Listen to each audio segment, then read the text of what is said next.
사랑하는 여러분, 지금은 영광교회가 대신방 기간입니다. 영광교회는 전통적으로 항상 송구영신 예배 끝난 1월 2일부터 바로 대신방을 이렇게 해마다 해오고 있습니다. 특별히 신방받는 가정을 방문할 때 목사인 저 입장에서 딱 제 눈에 들어오는 게 있어요. 제가 의도적으로 보려고 하는 것은 아니지만 신방할 때 딱 들어가면 집을 이렇게 싹 한번 훑어보게 되는데 부담 갖지 마시기 바랍니다. 여러분의 청소 상태를 보기 위해서 그러는 것은 아니고요. 딱 들어가면 제 안에 들어온 게 있어요. 뭔지 아시죠? 송구영신 예배 때 받은 말씀 카드입니다. 대부분의 가정들을 보면 송구영신 예배 때 받은 말씀 카드가 부엌에 쫙 이렇게 벽에 걸려 있던가 보면 2020년, 19년, 18년, 17년 이런 식으로 해서 한 10년쯤 된 걸 딱 이렇게 붙여놓은 가정도 있고요. 또 어떤 가정은 보면 TV 또 밑에 선반에 액자로 해서 놓으신 분들도 있고, 또 어떤 분은 또 가정에 이렇게 큰 긴 테이블에 유리 안에 이렇게 넣은 분도 있고, 어떤 분은 또 의도적으로 목사가 볼 수 있는 근접한 거리에 있습니다. 그러면 저는 어떻게 할까요? 그런 경우 저는 제가 준비한 말씀을 접고 그 말씀을 가지고 제가 말씀을 전합니다. 지금까지 그렇게 해오고 있습니다. 그러면서 제 안에 이런 소원이 생깁니다. 하나님, 2020년 묵은회를 예배로 마치게 된 것이 감사하고, 또 2020년 새해를 예배로 시작한 것이 감사하고, 하나님 또 성도들이 이렇게 말씀 카드를 소중히 여기는데 이 말씀 카드의 이 복이 가정마다 개개인마다 있게 하여 주옵소서, 이루어지게 하여 주옵소서, 이런 욕심과 이런 마음의 소원을 갖게 된다고 하는 겁니다. 사랑하는 여러분, 왜 제가 이런 말씀을 드릴까요? 우리가 뭐든지 처음 시작할 때는 그것이 새해든, 아니면 직장에서 첫날이든, 아니면 사업의 첫날이든, 아니면 우리가 목적한 어떤 바를 첫날에 할 때는 반드시 우리 안에 두 가지 마음이 작동하기 때문입니다. 하나는 기대감이 되겠죠. 뭔가 기대와 소망, 이런 어떤 가슴 벅찬 기대로 시작하는 경우가 있고, 또 하나는 기대가 아닌 뭔가 좀 미래에 대해서 있게 될 염려 또는 걱정이 또 자리 잡을 수도 있는 겁니다. 저는 이 기대와 이 걱정하는 이 두 작동하는 마음의 차이점을 믿음이라고 저는 말씀드리고 싶은 거예요. 왜냐하면 이 믿음이 있느냐 없느냐에 따라서 하나님을 믿는 믿음이 있으면 그 믿음의 그 확신이 뭔가 기대와 가슴 벅찬 설렘과 소망을 갖게 나지만, 그러나 하나님을 믿는 믿음이 없는 자들은 자연히 걱정과 염려와 근심을 할 수밖에 없는 겁니다. 그리고 예수님께서 그런 우리의 마음을 너무 잘 아셨습니다. 그래서 성경 요한복음 14장 1절에서 예수님은 제자들에게 이렇게 말했죠. 너희는 마음에 근심하지 말라. 하나님을 믿으니 또 나를 믿으라. 이것은 예수님이 오늘 우리 안에 있는 이 근심이 얼마나 힘들어하고 이 근심과 이 걱정 때문에 얼마나 고통스러워하는가를 보셨고, 그것 때문에 마음의 평안이 빼앗기는 걸 보신 겁니다. 그래서 근심하지 말고 하나님을 믿으라. 또 나 예수 그리스도를 믿으라. 또 내가 주는 마음의 이 평안함, 나의 평안, 예수의 평안을 받으라. 이런 말씀을 해주셨다라고 하는 것입니다. 저는 오늘 여호수아서 1장에 있는 이 말씀을 제가 택하게 된 것은 아무래도 새해이기 때문에 앞에서 잠시 말씀드린 것처럼 우리 안에 두 가지 작동하는 마음이 있다고 했잖아요. 기대하는 마음과 염려하는 마음. 이 두 가지 이 작동의 마음을 가지고 있는 한 사람 여호수아를 묵상하는 중에 제가 보게 된 겁니다. 왜냐하면 이 여호수아는 아시는 바와 같이 이제 모세가 40년 동안 이스라엘 자손들을 광야에서 이끌고 그의 리더십과 지도력에 의해서 이제 그들을 인도하였다가, 그러나 이 모세가 가나안 땅은 들어가지 못하잖아요. 그래서 그는 느보산에서 마지막 그 가나안 땅을 들어가는 여호수아와 이스라엘 자손을 먼 발치에서 볼 수밖에 없었던 겁니다. 그리고 여호수아가 모세의 뒤를 이어서 그가 가나안 땅에 이스라엘 자손들을 이제 데리고 가는데 그 안에 어떤 마음일까라고 하는 겁니다. 아무래도 그가 두 번째 이스라엘 지도자로 하나님께서 임명하였으니까 가슴 벅찬 어떤 기대와 설렘이 있겠죠. 그러나 또 한편으로는 여호수아는 상당히 걱정이 많았을 것 같아요. 왜냐하면 그는 40년 동안 모세를 수종들었지만 한 번도 그가 리더십을 사용해 본 적이 없잖아요. 또 뿐만 아니라 이 40년 광야에서의 삶은 모세를 따라다녔기 때문에 모세가 40년 광야를 인도한 것을 보았지만 힘들지 않았다는 것은 아니지만 그러나 그가 건너가게 될 가나안 땅은 모세가 경험해보지 못한 미래입니다.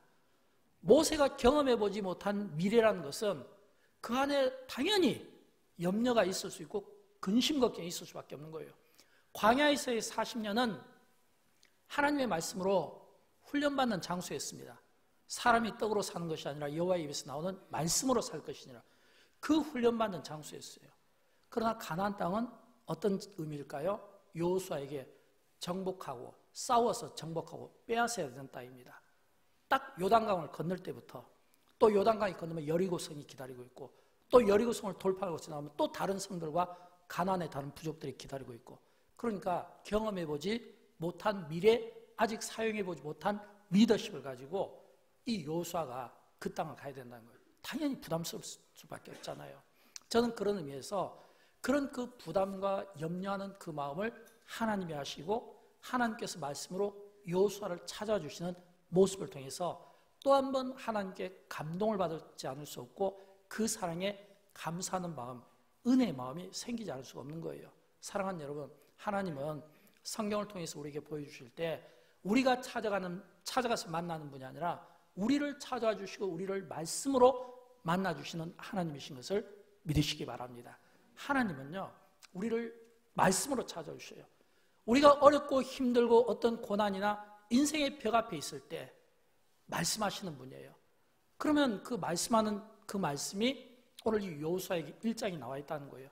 이 말은 여호수아가 자기 자신이 참 뭔가 인생이 버겁고 뭔가 길이 보이지 않을 때 하나님이 그에게 나타나셔서 4가지 인생을 복되게 하는 비결을 가르쳐 줬는데 이게 여호수아에게는 가나안 땅을 건너가도록 하기 위한 하나님께서 그에게 주신 약속이고 비전이고 꿈이고 축복입니다.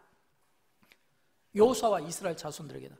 그러나 이 말씀이 또 우리 입장에서 보면 현대인들에게는 인생을 복되게 하는 비결이 될 수 있다고 하는 겁니다. 4가지 말씀인데 먼저 우리 같이 살펴보도록 하겠습니다. 첫째는 하나님께서 여호수아에게 꿈을 주셨습니다. 어떤 꿈을 주셨냐면 여호수아서 1장 3절과 4절 말씀입니다. 내가 모세에게 말한 바와 같이 너희 발바닥으로 밟는 곳은 모두 내가 너희에게 주었노니 곧 광야와 이 레바논에서부터 큰 강 유브라데 강까지 해쪽 속의 온 땅과 또 해지는 쪽 대해 지중해를 이야기하거든요. 그러면 이 광야는 여호수아가 40년 동안 경험한 겁니다. 그러나 레바논에서부터 유브라데 강을 건너고 해쪽 속의 온 땅과 해지는 쪽에서 대지중해까지 이건 아직 경험해보지 못한 미래입니다. 이미 경험한 것은 광야밖에 없어요. 앞으로 경험해보지 못한 그 넓은 대륙을 지금 뭐라고 이야기하냐면 너가 발바닥으로 밟는 것을 다 주겠다 이거예요. 너의 영토로 삼아주시겠다는 거예요. 이거는요, 어쩌면 여호수아가 이 점을 걱정했을지 몰라요. 어쩌면 여호수아가 이 점을 염려했을지 몰라요. 하나님이 그 마음을 아시고 여호수아에게 꿈을 주신 거예요. 여호수아야, 내가 모세에게 말한 것처럼 내가 너에게 이제 약속을 주는데, 비전을 주는데, 꿈을 주는데 너가 발바닥으로 밟는 모든 것은 지중해 끝에까지 전부 너의 영토가 되게 하라. 근데 이 말씀이 보면요, 4절 끝에 보면 그 시제가 현재가 아니라 과거입니다. 이건 뭐냐면 이미 하나님이 주신 과거예요. 이미 준 땅을 밟기만 하면 된다 이거예요. 건너가기만 하면 된다 이거예요. 여러분, 이 말씀이 이 여호수아 입장에서 얼마나 복이 되겠습니까? 왜냐하면 여호수아는 40년 동안 모세를 따라다니면서 그 모세에게 여러 기적들을 보지 않았습니까? 홍해바다가 갈라지는 기적, 반석이 깨트려지는 기적, 또 뿐만 아니라 아침 이슬과 함께 만나가 내리는 기적, 또 십계명을 내려오는 모습과 그 얼굴에 광채가 빛난 이런 모습들을 40년 동안 보고 자랐거든요. 우리가 신앙생활 할 때 이 신앙생활의 기간도 참 중요하고, 또 우리가 신앙생활 할 때 누구 밑에서 어떤 사람과 함께 옆에서 신앙생활 하는 것도 중요해요. 여호수아는요, 모세 곁에서 수종들면서 다 지켜본 거예요. 다 지켜봤다면 이미 모세에게 임한 그 하나님의 세키나의 그 영광을 이미 보면서 경험하면서 체험하면서 깨달았는데, 이제는 하나님의 말씀이 여호수아에게 탁 임한 거예요. 너 발바닥 밟는 곳에 다 주겠다. 그럼 여러분 여호수아는 확신이 생기지 않겠습니까? 이미 모세를 통해서 경험했는데 하나님이 모세의 하나님이었던 것처럼 지금은 여호수아와 이스라엘 자손의 하나님이고 하나님이 지금 이 약속을 내게 준다는 거예요. 이 확신을 가졌을 때 요새는 그가 가나안 땅을 건너갈 수 있었다라고 하는 것입니다. 두 번째는 이제 하나님의 동행하심입니다. 하나님의 동행하심. 여러분 오늘 본문에 보면 5절에서 이런 말씀 나오거든요. 내 평생에 너를 능히 대적할 자가 없으리니 내가 모세와 함께 있었던 것 같이 너와 함께 있을 것임이니라. 내가 너를 떠나지 아니하며 버리지 아니하리니. 여러분 이 말씀은 많이 들었던 말씀 아닐까요? 아브라함에게도 또 이삭에게도 야곱에게도 비슷한 말씀을 주었거든요. 이 말씀은 하나님께서 하나님의 자녀들에게 내가 너와 함께 하겠다는 이 약속의 말씀을 주신 겁니다. 근데 우리는 이 약속의 말씀을 받을 때 그 앞에 무슨 내용이 들어있냐면 내 평생에 너를 능히 대적할 자가 없으리니. 대적할 자가 나옵니다. 무엇을 말할까요? 대적할 자가 있다는 겁니다. 여러분 우리가 주의를 할 때 또는 하나님이 우리에게 주신 꿈과 비전을 가지고 나아갈 때는 반드시 대적자가 있기 마련입니다. 우리가 주의를 할 때는 헌신할 때는 대적자가 있기 마련입니다. 이 세상에 사는 동안은 그렇습니다. 예수님께서도 공생의 기간 중에 대적자가 있었습니다.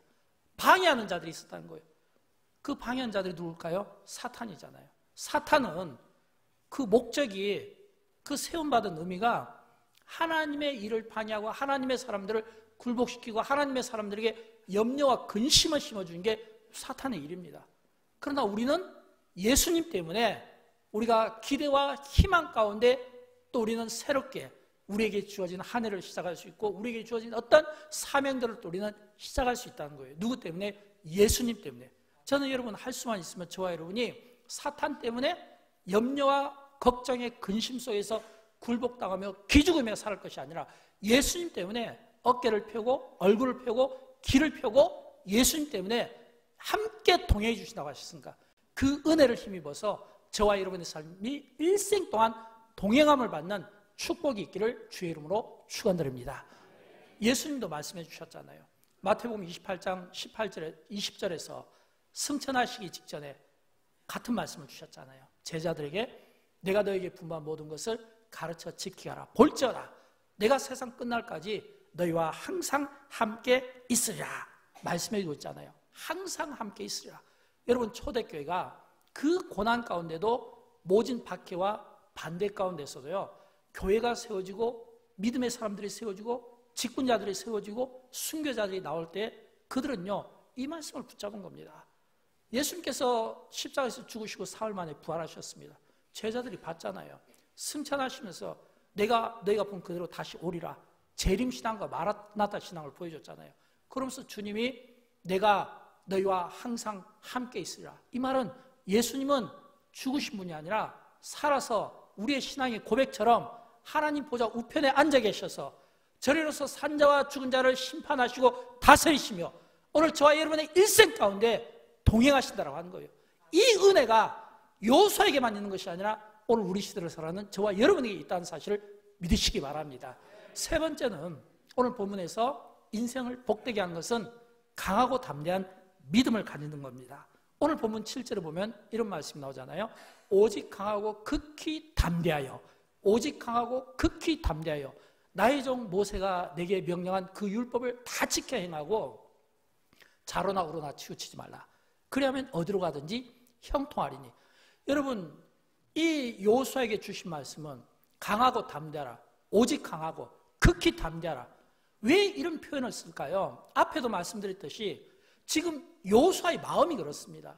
아직 가지 않은 미래, 건너가지 않은 미래, 경험해보지 못한 미래, 그 미래를 자기가 혼자 가는 게 아니라 따르는 사람들이 있잖아요. 이끄는 지도자로서 그가 리더십을 펼치는데 강하고 담대라. 이 말은 안에 불안함이 있다는 거예요. 담대하지 않으면 좌쪽이나 우측이나 치우칠 가능성이 있다는 겁니다. 그게 뭘까요? 가나안 땅이 주는 풍요 아니겠습니까? 가나안 땅이 주는 세상 향락 아니겠습니까? 가나안 땅이 주는 우상 숭배가 아니겠습니까? 그러니까 이것들이 있기 때문에 이것들이 앞으로 너희를 대적할 거기 때문에 이미 내가 너희를 너희 대적할 자가 없으리라 말씀하셨지만 또 한 번 강조하는 거예요. 강하라, 담대하라. 6절에서 또 한 번 강조하는 거예요. 오직 강하고 극히 담대하라. 왜요? 그래야 너가 어디를 가든지 형통하리라 라고 하는 겁니다. 그러면 바꿔 이야기하면 오늘 우리 인생이 형통하기 위해서는 반드시 우리가 해야 될 게 있죠. 이미 주님이 우리를 위하여 길을 닦아 놓으셨다는 겁니다. 우리는 이걸 여호와 일이라고 이야기합니다. 또 주님이 우리를 위하여 함께 동행한다는 겁니다. 여호수아에게는 그게 빨리 이해가 될 거예요. 왜냐하면 40년 동안 광야에 있으면서 구름 기둥으로 동행해 주셨고 불 기둥으로 동행을 해주신 걸 이미 경험했잖아요.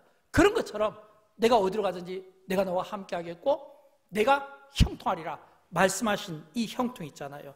저는 이 복을 저와 여러분이 받았으면 좋겠어요. 그러기 위해서는 우리에게 담대한 믿음이 필요합니다. 강한 믿음이 필요합니다. 극히 강하고 담대한 믿음이 필요한 거예요. 저는 다윗을 보면서 그런 생각을 많이 갖습니다. 여러분, 이 다윗을 보면 참 어떤 의미로 보면 객관적으로 윤리와 도덕의 관점으로 보면 이 다윗은 진짜 문제가 많은 사람입니다. 정상인의 눈으로 볼 때는 문제가 많은 사람입니다. 요즘같이 현대의 이런 언론으로 보면 진짜 문제가 너무 많은 사람입니다. 그런데 성경은 그를 향하여 하나님의 마음이 합했다고 했거든요. 다윗이 허물이 없어서 그런가요? 아니잖아요. 실수가 있습니다. 또 남의 부인을 건드리기도 했습니다. 또 사람을 죽이기도 했습니다. 도저히 하나님의 마음에 합하면 안 되는 사람 아닙니까? 그런 그 다윗이 어떻게 하나님의 마음에 합할 수 있었겠습니까? 우리는 그 한 신뢰로 우리가 블레셋과의 전쟁을 보면 알 수 있어요. 이 블레셋 골리앗이라고 하는 그 당시 최고의 거인이며 전쟁의 장수 중인 장수인 이 골리앗이 이스라엘을 향하여 막 퍼붓거든요. 근데 꼼짝을 안 해요. 사울왕도 꼼짝을 안 하고 다윗의 형제들도 꼼짝을 안 합니다. 왜요? 그들과 관계없기 때문에.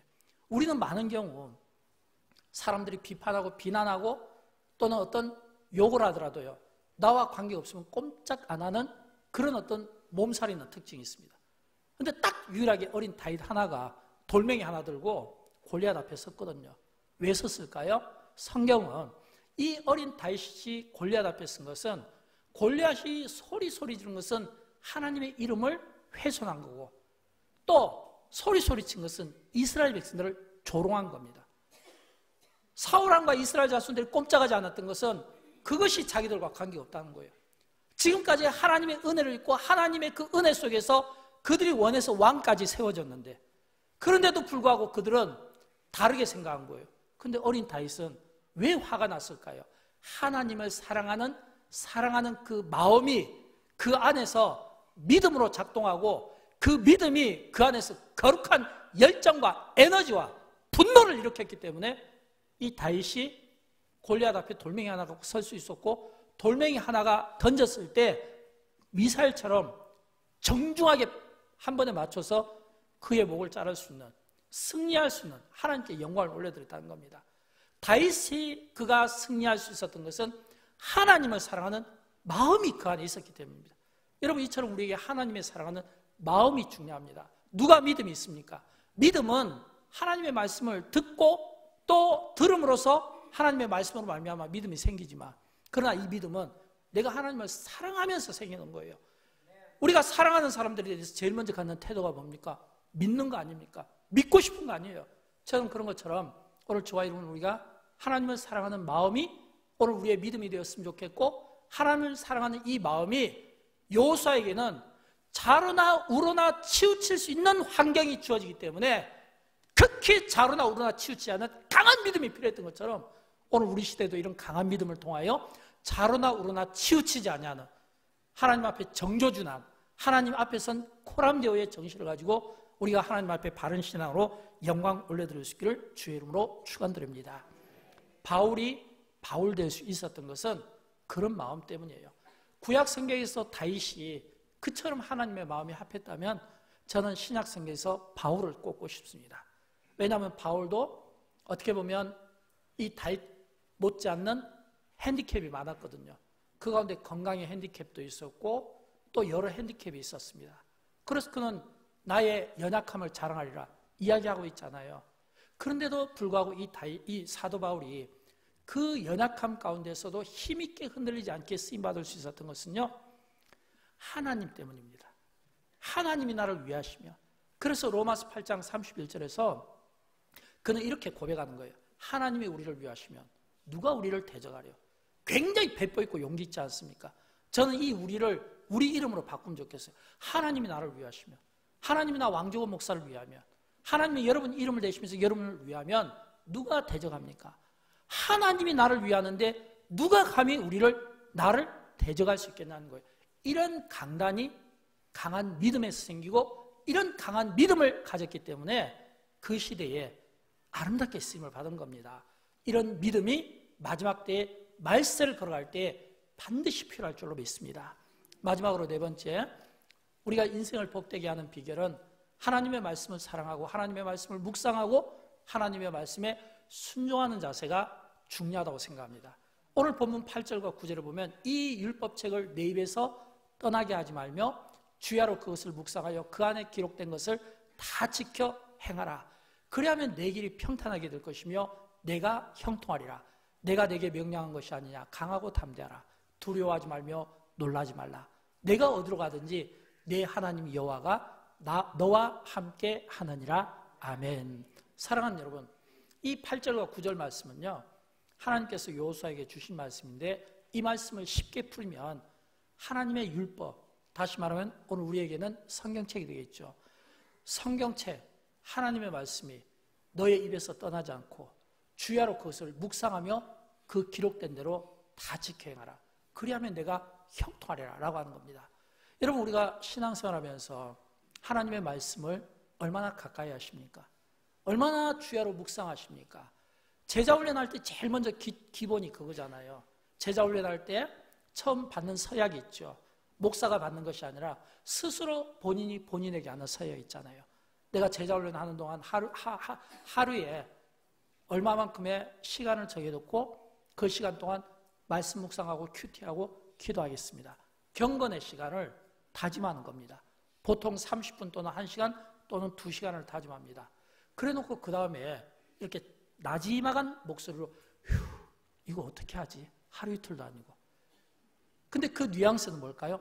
바쁘다는 겁니다. 이래서 바쁘고 저래서 바쁘고 개모임 때문에 바쁘고 구역모임 때문에 바쁘고. 이거 어떻게 하지? 여러분, 그런 마음들이 우리에게는 없을까요? 근데 성경은 우리에게, 여호수아에게 주야로 하나님의 말씀을 가까이 하고 묵상하라고 했습니다. 성경에서 하나님께서 믿음의 사람들에게 요구하는 그 헌신도나 그 믿음은요, 그들이 한가해서 할 일이 없어서 요구하는 게 아니에요. 바쁘기 때문에 바쁜 중에 요구하는 겁니다. 여러분, 여호수아가 얼마나 바쁠까요? 저도 바쁘고 여러분도 바쁘고 우리가 다 바쁘잖아요. 하루의 스케줄 가운데 보면 얼마나 바쁩니까? 근데 우리가 바쁘다고 하지만 우리가 여호수아를 한번 상상해 보겠습니다. 3,500년 전 이 여호수아는요, 그가 아직 한 번도 경험해 보지 못한 가나안 땅을 싸워서 정복해야 됩니다. 그러면 전술도 짜야 되고 전략도 짜야 되고 병사들도 점검하고 또 싸울 병사들도 만들어야 되지 않겠습니까? 또 뒤를 돌아보면요, 그를 따른 사람이 200만 명입니다. 여러분, 이 200만 명이라는 이스라엘 자손들이 여호수아 한 사람을 바라보고 있습니다. 200만 명을 보신 적이 있습니까? 제 기억으로는 이 200만 명이라는 이 수가 어느 정도인지 가늠이 되지 않습니다. 솔직히 말씀드리면 제 기억으로는 제가 젊었을 때 이 여의도에서 우리가 80년대에 한참 엑스포가 많이 있었잖아요. 그때 막 한국 기독교 막 100주년 등등해서 막 엑스포에서 유명한 목사님들 막 모시고 갔을 때요, 막 여의도 광장에 막 60만 명, 70만 명, 100만 명씩 모였다고 했는데요. 그래도 제가 다 볼 수가 없었어요. 200만 명이라는 숫자는요, 엄청난 숫자고 우리 육안으로는 그 가늠이 안 되는 숫자예요. 근데 그 많은 사람들을 이끌어야 되는 리더십을 가진 사람 아닙니까? 한 번도 사회해 보지 못한 리더십인데 이제는 써야 되잖아요. 그러면 여호수아는 얼마나 바쁠까요? 그는 오전에는 리더십 준비하고 오후에는 전쟁 준비하고 또 저녁에는 또 백성들 또 점호해야 되고 바쁘지 않겠습니까? 근데 그 바쁜 사람에게 너는 여호와의 말씀을 가까이 하고 이 말씀을 멀리하지 말고 주야로 묵상하라는 겁니다. 아침에도 묵상하고 저녁에도 묵상하는 거예요. 시간마다 묵상하라는 거예요. 이 말은 늘 하나님의 말씀을 깨고 살아라는 거예요. 여러분, 이게 어떻게 가능할까요? 이건 결코 쉬운 일이 아니에요. 적어도 이 하나님의 말씀을 여러분 주야로 묵상한다고 하면 우리 안에 이런 마음이 있어야 돼요. 사랑하는 마음. 하나님의 말씀, 여호와의 말씀을 사랑하는 마음이 있어야 돼요. 제가 저희 집 우리 막내를 보면서 자주 깨닫는 게 있습니다. 우리 막내가 보면 하루 스케줄이 너무 바빠요. 우리 가족 중에서 제일 먼저 일찍 일어나서 학교로 출근하거든요. 또 학교 갔다 오면 또 공부 좀 하고 숙제하고 또 학원도 가야 되고 또 저녁에 파김치 되어서 오거든요. 부모인 입장에서 너무 짠한 거예요. 이제 중학생인데 앞으로 고등학교 가면 얼마나 힘들까. 이런 마음 때문에 좀 짠한 마음이 있는데요. 그럼에도 불구하고 제가 깜짝 놀라는 것은 그 와중에 한 번 휴대폰을 잡았다 하면 끝을 봐버리더라고요. 보통 기본이 2-3시간은 넘어갑니다. 휴대폰을 못하게 하니까 화장실에서 막 30분씩 1시간씩 안 나오기도 하고요. 그래서 제발 좀 휴대폰을 안 했으면 좋겠다는 그런 마음으로 한 번씩 밤에 이렇게 싹 방에 가보면요. 이불 속에서도 막 뭐가 막 비친다 이거예요. 예. 이제 더 이상 하면 제가 곤란하니까 여기까지만 하겠습니다. 근데 제가 늘 궁금한 거예요. 이게 어떻게 가능하지? 근데 휴대폰을 좋아하니까, 뭐 이런 거 좋아하니까 그러잖아요. 그 좋아하니까 할 수 있는 거예요. 여러분, 이처럼 여호와께서 여호수아에게 이 율법책을 내 입에서 떠나게 하지 말고 주야로 묵상하라. 이 말씀에 우리가 순종하려면 좋아야 돼요. 좋지 않으면 절대 할 수가 없다 이거예요. 좋을 때 가능한 거예요. 저는 그런 의미에서 하나님의 말씀이 정말 여러분에게 다가왔으면 좋겠어요. 진정성으로. 이 말씀이 나를 힘을 주고, 이 말씀이 나를 위로하고, 이 말씀이 나를 격려하고, 이 말씀이 나에게 용기를 주고, 이 말씀이 나에게 꿈이 되고, 이 말씀이 비전이 되고, 이 말씀이 승리가 된다고 하는 이런 확신을 가졌으면 좋겠어요. 그럴 때 비로소 우리는 하나님의 말씀을 보게 될 줄로 믿습니다. 사랑하는 여러분, 저는 하나님께서 여호수아에게 주신 이 4가지 말씀이 여호수아의 리더십을 세우고 여호수아가 그가 지도자로 세움을 받는데 저는 꼭 필요한 말씀이라고 생각합니다. 그러나 여러분, 가만히 한번 생각해 보십시오. 여호수아에게만 필요할까요? 오늘 이 말씀은 현대를 살아가는 우리에게도 다 필요합니다. 또 중요한 것은 우리가 하나님의 말씀을 듣는 것으로 끝나면 안 되잖아요. 믿음은 들음에서 생기지만, 하나님의 말씀을 들으면서 생기지만, 그러나 그 믿음이 열매를 맺기 위해서는 현장이 필요하다 이거예요. 현장이 필요한 겁니다. 어떤 현장이 필요합니까? 예를 들어서 공부하는 학생들이 열심히 공부합니다. 근데 그 아이들이 공부를 어느 정도 했는지 열매를 알리면 뭐가 필요해요? 시험이 필요하잖아요. 그래서 그 시험을 통해서 아이들의 열매가 드러나고 수고하고 노력한 보람을 느끼지 않습니까? 그렇다면 아이들은 그 시험 보는 그 장소가 그들의 현장인 겁니다. 예를 들어서 예능인들이 열심히 노래 연습하고 또는 어떤 탤런트 연습을 하고 자신들의 어떤 재능을 연습하잖아요. 아무리 연습해도 스크린 이런 무대가 갖춰져 있고 조명과 그리고 이 스포트라이트를 받을 때 비로소 빛나게 되는 것이지, 그렇지 않으면 그냥 계속 연습하다 끝나는 거예요. 운동선수도 마찬가지잖아요. 운동선수들로 열심히 운동하는 거예요. 근데 그 운동을 왜 합니까? 무대가 만들어질 때를 기다리잖아요. 운동 경기장, 예를 들어서 올림픽이라든지 체육대회라든지 이런 무대가 만들어질 때 비로소 그들의 수고가 메달을 받으면서 열매를 맺고 그들이 수고한 대가를 받게 된다는 거예요. 저는 그런 의미에서 우리도 마찬가지라고 생각합니다. 우리가 하나님의 말씀을 듣습니다. 믿음이 생겨요. 왜냐하면 믿음은 하나님의 말씀을 들음으로 생기니까요. 그러나 여러분, 우리가 믿음이 생기지만 이 믿음을 사용할 수 있는 사역의 장이 필요하다는 겁니다. 제자훈련을 받았으면 제자훈련을 쓸 수 있는 사역의 장소가 필요하다는 겁니다. 우리가 선교훈련을 받았으면 사역의 장이 필요하다는 겁니다. 예를 들어서 교회에서 직분을 받습니다. 그럼 그 직분을 받았으면 사역의 장이 필요하다는 거예요.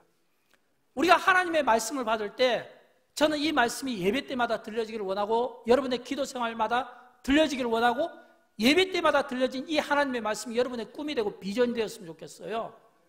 근데 이 비전과 이 꿈이 쓰임을 받으려면 사역의 장소가 필요하다 이거예요. 무대가 필요하다는 거예요. 저는 그 무대를 영광교회로 정의를 내리고 싶어요. 적어도 우리가 이곳에서 신앙생활하는 바로 이 자리가 우리의 사역의 장소가 됐으면 좋겠어요. 그래서 우리가 하나님의 말씀을 받으면 받는 것으로 끝나는 것이 아니라 그 받은 것을 활용을 했으면 좋겠어요. 교회 안에서.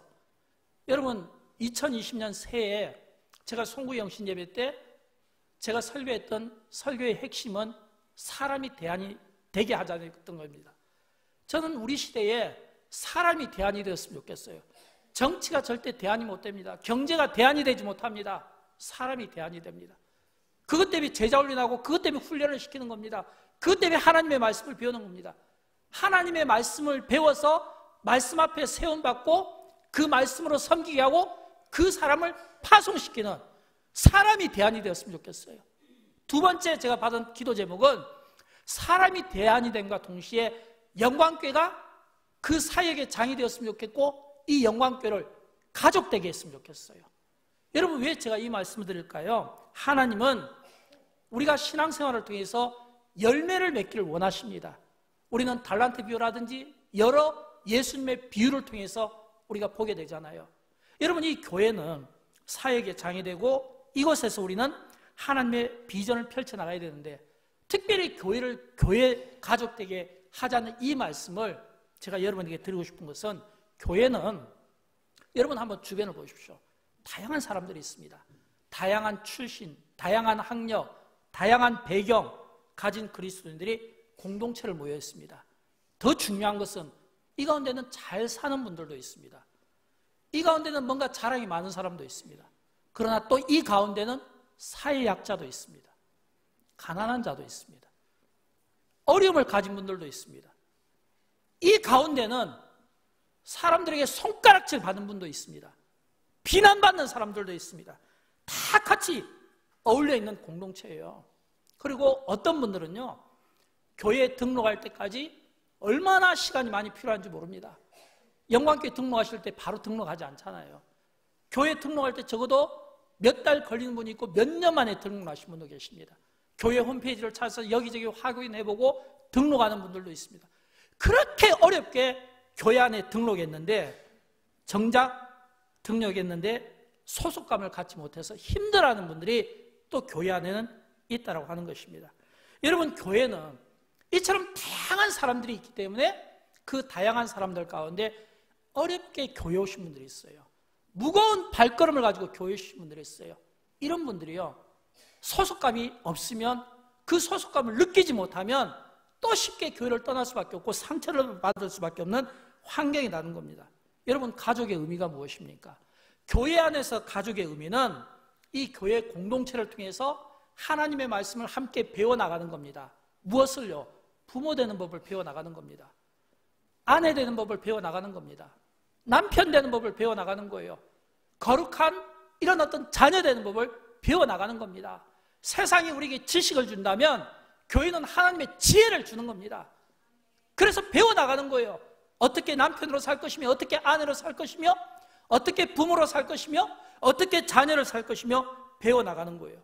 그러나 이 교회 공동체 안에는 거부하는 분들이 있어요. 특별히 사생활이라는 명목에 의해서 사생활 침해받고 싶어 하지 않는 분들이 또 이 가운데는 있습니다.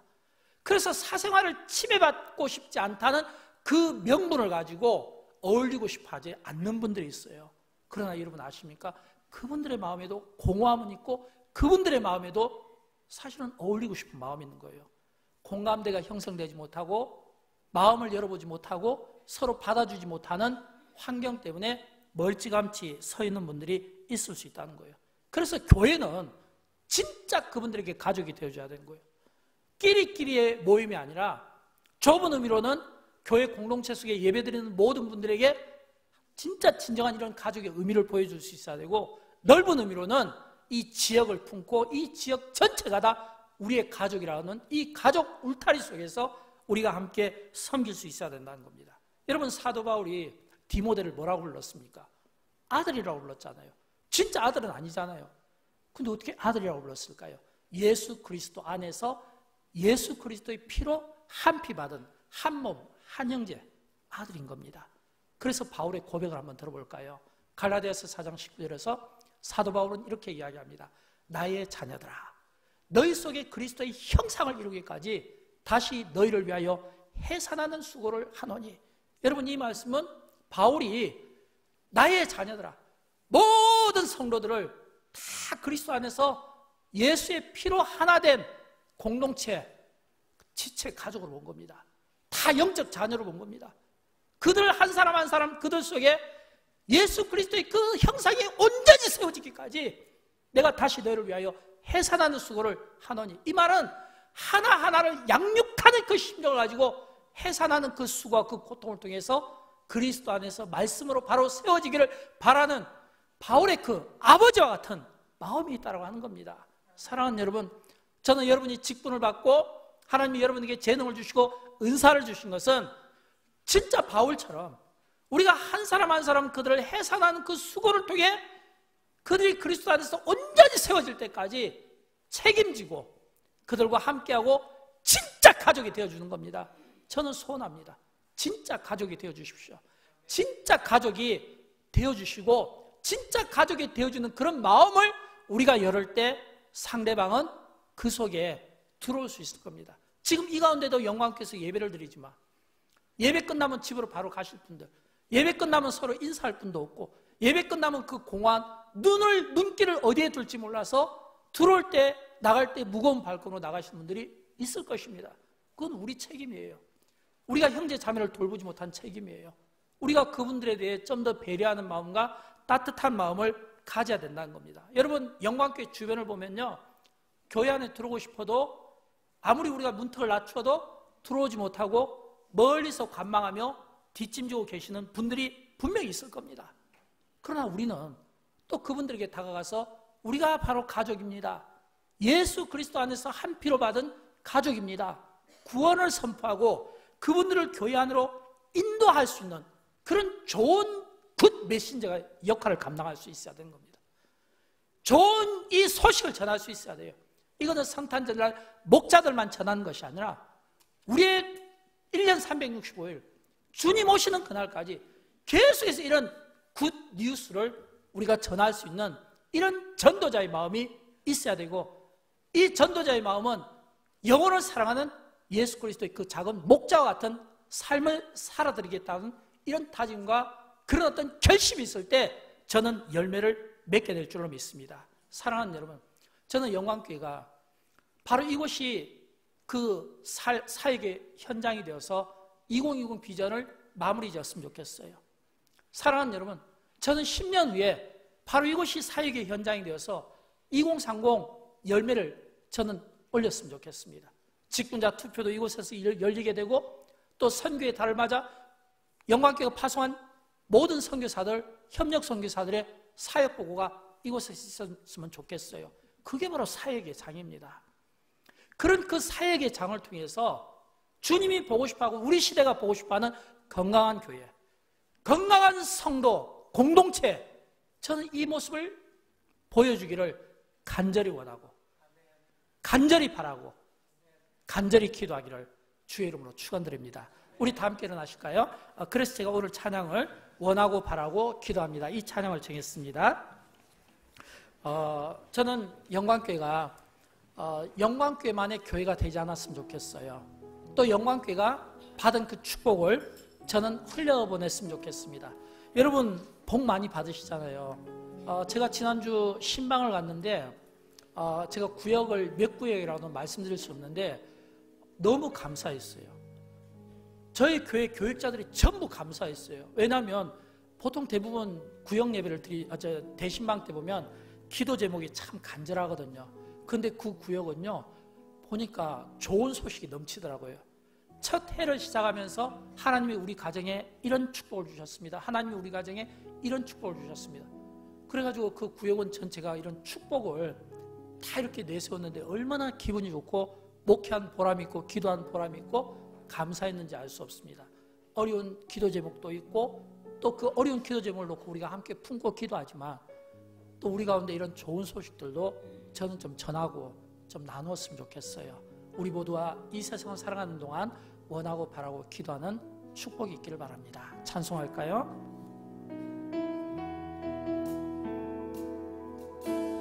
이 세상을 살아가는 동안에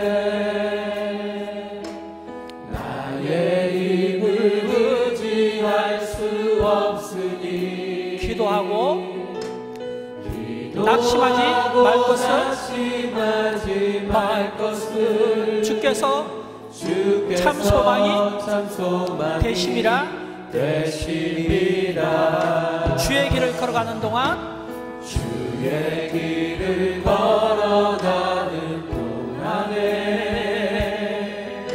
세상의 것 의지할 수 없으니 감사하고 낙심하지 말 것은 주께서 참 기쁨이 되심이라. 하나님의 꿈이 나의 비전이 되고 예수님의 성품이 나의 인격이 되고 성령님의 권능이 나의 능력이 되길 원하고 바라고 빌고. 하나님의 꿈이 나의 비전이 되고 하나님의 꿈이